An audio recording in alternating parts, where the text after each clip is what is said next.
নমস্কার বন্ধুরা, তোমাদের প্রিয় ইউটিউব চ্যানেল জিকে ম্যানিয়াতে তোমাদের স্বাগত। বন্ধুরা, ক্লার্কশিপ পরীক্ষার যে গুরুত্বপূর্ণ টপিকগুলো আমরা করাচ্ছি, আজকে নতুন একটা টপিক দেখব এবং এই টপিকটা কিন্তু খুবই গুরুত্বপূর্ণ। তো চলো দেখে নেব। তো দেখতে পাচ্ছ যে কি বলছে, সীমান্তবর্তী রাজ্যগুলিতে অবৈধ অনুপ্রবেশ এবং তার সামাজিক এবং অর্থনৈতিক প্রভাব। বুঝতেই পারছো, এসআইয়ের আবহ চলছে। তো সেখানে দাঁড়িয়ে যে মেন যে প্রবলেমটা, সেটা হচ্ছে অবৈধ অনুপ্রবেশ। তো অবৈধ অনুপ্রবেশের জন্য কি হচ্ছে, আমাদের সামাজিক এবং অর্থনৈতিক কিছু প্রভাব পড়ছে। তো সেটা নিয়ে কিন্তু এখানে জানতে চাওয়া হয়েছে, ঠিক আছে। তো তার আগে বলে দেবো যে গুরুত্বপূর্ণ টপিক তোমাদের কিন্তু দেখে যেতে হবে।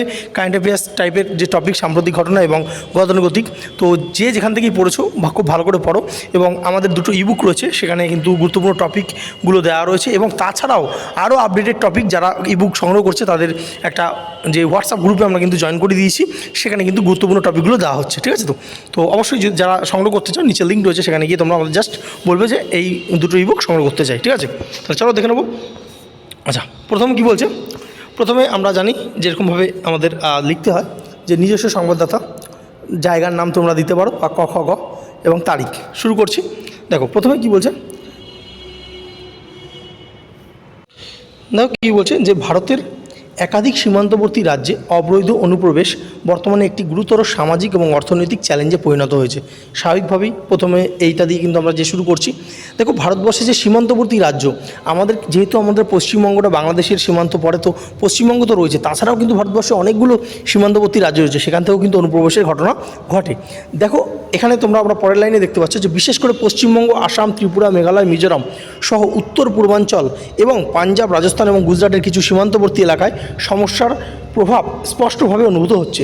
দেখো, আমাদের যে পশ্চিমবঙ্গ রয়েছে বা আরও যে সমস্ত রয়েছে, আসাম বা ত্রিপুরা রয়েছে, সেগুলো বাংলাদেশ লাগোয়া যে দেশ, ঠিক আছে। তো এবং এখান থেকে কিন্তু সবথেকে বেশি অনুপ্রবেশ হয়, ঠিক আছে। তো তুলনামূলকভাবে যে পাঞ্জাব, রাজস্থান, গুজরাট, সেখানেও কিন্তু অনুপ্রবেশ ঘটে, কিন্তু তুলনামূলকভাবে অনেক কম, কারণ ভারত এবং পাকিস্তান যে বর্ডারটা না, অনেকটা সিকিউর বর্ডার, ঠিক আছে। তো যেহেতু ভারতের সঙ্গে পাকিস্তানের যে একটা সম্পর্ক তোমরা জানো, টানাপোড়েন রয়েছে, তো সেক্ষেত্রে সেই বর্ডারটা অনেকটা সিকিউর। কিন্তু তুলনামূলকভাবে বাংলাদেশ বা ভারতবর্ষের যে বর্ডার, সেটা অনেকটা স্থিতিশীল, ঠিক আছে। তো অর্থাৎ যে যখন খুশি দালাল মারফত ঢুকে যাচ্ছে, প্রবেশ করে যাচ্ছে, এখানে এসে যে বানিয়ে ফেলছে তাদের যে ডকুমেন্টস, তো এইটা কিন্তু মাথায় রাখবে।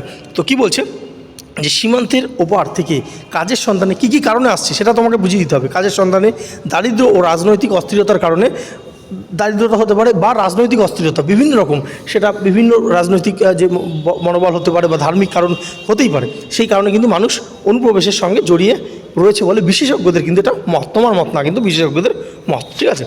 নেক্সট আমরা দেখে নেবো কি, দেখো কি বলছে যে অবৈধ অনুপ্রবেশের ফলে অবৈধ অনুপ্রবেশের ফলে সামাজিক পরিকাঠামোর উপর অতিরিক্ত চাপ সৃষ্টি হচ্ছে। কি দেখো, শিক্ষা, স্বাস্থ্য, বাসস্থান এবং রেশন, যেগুলো আমাদের বেসিক নিডস, সেগুলোর উপর কিন্তু চাহিদা বেড়ে যাচ্ছে। স্বাভাবিকভাবেই স্থানীয় বাসিন্দাদের মধ্যে সেখানে অসন্তোষ বাড়বে। তো সেটাই কিন্তু এখানে তুলে ধরা হয়েছে।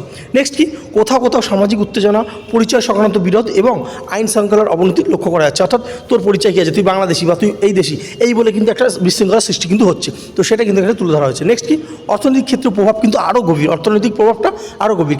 কারণ সীমান্তবর্তী রাজ্যগুলিতে স্থানীয় শ্রম বাজারে প্রতিযোগিতা বেড়ে যাওয়ায় মজুরি কমছে এবং স্থানীয় শ্রমিকরা ক্ষতিগ্রস্ত হচ্ছে। স্বাভাবিকভাবে যারা অন্য দেশ থেকে অনুপ্রবেশ করছে, তারা কিন্তু অনেক কম রেটে কাজ করে দেবে, সেখানে স্থানীয় বাসিন্দারা কিন্তু সেই রেটটা তাদের পোষাবে না। তো এই নিয়ে কিন্তু একটা যে সৃষ্টি হচ্ছে, একটা প্রতিযোগিতার সৃষ্টি হয়ে যাচ্ছে। এবং পাশাপাশি কী হচ্ছে, আরও যে গুরুত্বপূর্ণ, পাশাপাশি চোরাচালান, অবৈধ বাণিজ্য এবং নকল নথির সমস্যা কিন্তু বৃদ্ধি পাচ্ছে, যেটা কিন্তু আগেই বলেছি।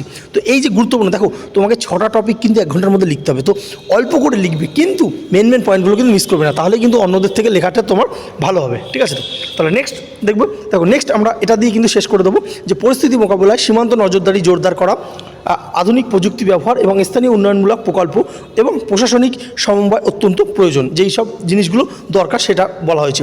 নেক্সট, নিরাপত্তা এবং মানবিকতার মধ্যে ভারসাম্য বজায় রেখেই সীমান্তবর্তী রাজ্যগুলিকে সামাজিক স্থিতিশীলতা ও অর্থনৈতিক নিরাপত্তা রক্ষা করা কিন্তু সম্ভব হবে, ঠিক আছে। তো এখানে বুঝতে পারছো, তো এইটাই আমরা কিন্তু দেখো এই আকারে দিয়ে দিলাম, তোমরা স্ক্রিনশট মেরে রেখে দিতে পারো বা পড়তে পারো। যদি এরকম টাইপের কিছু আসে, হুবহু লিখলে কিন্তু ভালো একটা নম্বর পেয়ে যাবে। তো যারা এরকম টাইপের সাম্প্রতিক ঘটনা এবং গতানুগতিক যে ঘটনাগুলো এখনও পড়োনি, একবার কিন্তু দেখে যেতে হবে, কারণ অচেনা টপিক কিন্তু যদি একবার দেখে যাও, তাহলেও কিন্তু তুমি লিখতে পারবে। তো অবশ্যই যারা যদি ইবুক দুটো সংগ্রহ করেছে, এই মুহূর্তে প্রচুর ইবুক কিন্তু আমাদের যে অনেকে সংগ্রহ করেছে এবং আমাদের গ্রুপে জয়েন আছে। তোমরা যদি জয়েন হতে চাও গ্রুপে এবং ইবুক দুটো নিতে চাও এবং এই সাম্প্রতিক ঘটনাগুলিগুলো এই লাস্ট এই যতদিন আছে একবার যদি চোখ বুলিয়ে যাও তাও কিন্তু তুমি এরকম টপিক পড়লে কিন্তু পরীক্ষা লিখে আসতে পারবে। তো নিচে লিঙ্ক রয়েছে, সেখান থেকে কিন্তু তোমরা করতে পারো এবং আরও যদি ভিডিও দরকার হয় সেটাও তোমরা আমাদের কমেন্ট সেকশানে জানাতে পারো। ধন্যবাদ। সাবস্ক্রাইব করুন আমাদের চ্যানেল জিকে ম্যানিয়া আর লেটেস্ট ভিডিও নোটিফিকেশনের জন্য বেল আইকনটি প্রেস করুন।